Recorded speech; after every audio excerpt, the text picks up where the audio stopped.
നമ്മുടെ ഫാമിലിക്ക് ഒരു പുതിയ മെമ്പറും കൂടി വന്നു കേട്ടോ. മറ്റാരുമല്ല, നമ്മുടെ ബ്രദറിൻ്റെ മോളാണ്. നമ്മുടെ മോള് ഫസ്റ്റ് ആയിട്ട് വന്നപ്പോൾ നമുക്ക് എത്താൻ പറ്റാത്തതുകൊണ്ട് തന്നെ ചെറിയൊക്കെ വിഷമമുണ്ടായിരുന്നു. പക്ഷേ ഞാൻ ലൈവായിട്ട് ഇത് വീഡിയോ കോളിലൊക്കെ കാണുന്നുണ്ടായിരുന്നു കേട്ടോ.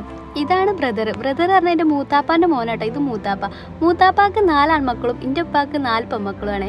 മൂത്താപ്പാക്ക് ഒരു പെൺകുട്ടി ഉണ്ടാവാൻ നല്ല ആഗ്രഹമാണ്. എൻ്റെ ഉപ്പാക്ക് ഒരു ആൺകുട്ടി ഉണ്ടായാലും നല്ല ആഗ്രഹമാണ്. പക്ഷെ അവൾക്ക് ഒരു പേരക്കുട്ടിയായിട്ടാണ് രണ്ടാവും കിട്ടിയത്. ലാഹിന് ആൺകുട്ടിയായിട്ട് എൻ്റെ ഉപ്പാക്ക് കിട്ടി. മൂത്താപ്പാക്ക് ഇതാ ഒരു സുന്ദരി പെൺകുട്ടിയും കിട്ടി. നമ്മുടെ ആൾക്ക് ഷോറൂം ഇട്ട് വരാൻ കുറച്ച് വൈകിയതുകൊണ്ട് തന്നെ ഈ ഒരു അമ്മായി മാത്രം കുറച്ച് നേരം വൈകിയാട്ടോ വന്നത്. അങ്ങനെ നമ്മുടെ അവ സുന്ദരിനെ കണ്ടുട്ടോ. ലാഹിനോട് ഞാൻ പറയാം, എൻ്റെ ചേർച്ചൊക്കെ കഴിഞ്ഞു മോനെ. മോളെയും കൈ വെച്ച് പിന്നെ നമ്മുടെ നാത്തൂന് വേണ്ടി വെയിറ്റ് ചെയ്യുന്നു കേട്ടോ.